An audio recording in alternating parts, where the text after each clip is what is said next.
Cerita kepahlawanan Bung Tomo. Bung Tomo dalam memperjuangkan bangsa Indonesia begitu dikenal. Ia dikenang pada 10 November. Lalu bagaimana perjuangannya? Pada masa perang, pria yang bernama asli Sutomo ini merasa geram. Darahnya bergejolak, pikirannya mendadak liar, dan tindakannya menjadi keras. Ia bertekad mengajak segenap rakyat Surabaya untuk berperang hingga titik darah penghabisan.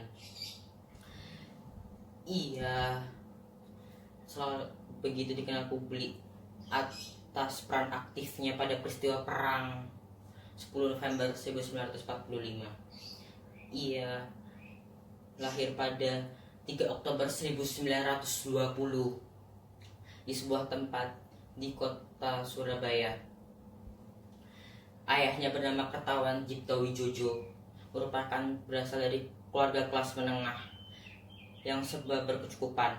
Ayahnya tercatat sebagai pegawai pemerintahan dan ibunya sebagai distributor lokal dalam perusahaan ekspor dan impor mesin jahit di Surabaya. Sejak kecil, Bung Tomo dihabiskan dari kecil hingga remaja. Ia pernah sekolah di Mulo, yaitu sekolah menengah pertama di masa kolonial Belanda. Tetapi setelah lulus Mulo, ia tidak menamatkan sekolahnya karena alasan tidak bisa terus-menerus hidup dan mengandalkan orang tua. Juga masa pada kala itu juga terjadi krisis ekonomi yang memaksanya bekerja untuk membantu keluarga dan rela putus sekolah sementara. Setelah selesai krisis ekonomi, ia melanjutkan sekolahnya di HBS.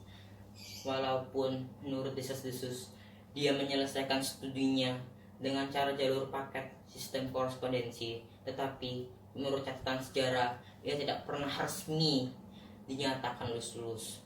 Meski begitu, ia dikenal aktif dalam gerakan kepanduan atau sekarang dikenal Ekstra Pramuka.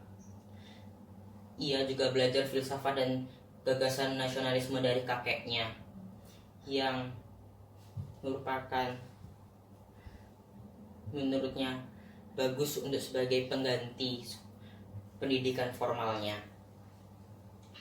Pada masa perang, Belanda menyerang Indonesia yang sudah merdeka pada tahun 1945 diboncengnya di HBS.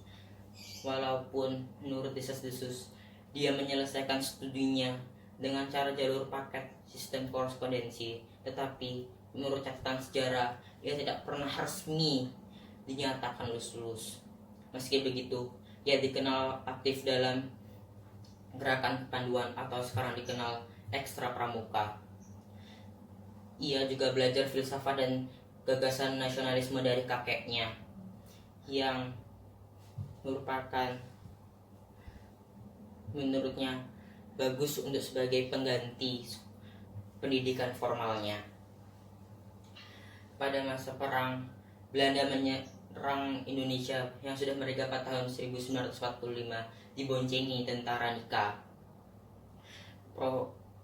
Soekarno-Hatta dan Muhammad Yamin telah ditangkap Nika karena atas dalih pelanggaran hukum internasional.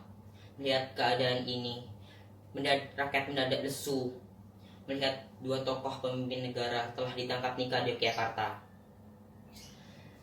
Melihat keadaan ini, Sutomo merasa lemas dan berpikir bagaimana cara mengembalikan semangat rakyat Surabaya untuk melawan tentara Belanda di bawah tekanan Belanda.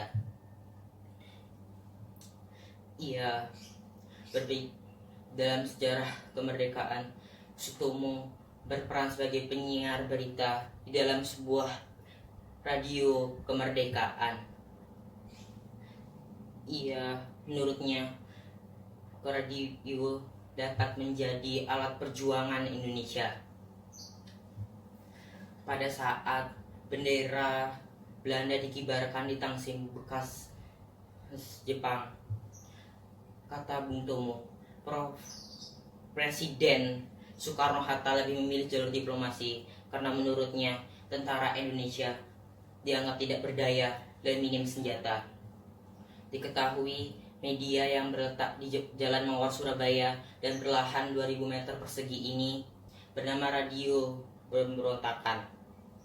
Saat berpidato, Sutomo semangatnya ketara, yaitu pakikan kemenangan atau mati, yang membuat semuanya mendengar merasa bergetar, seolah-olah dia mendapat semangat dan kekuatan yang baru untuk melawan tentara.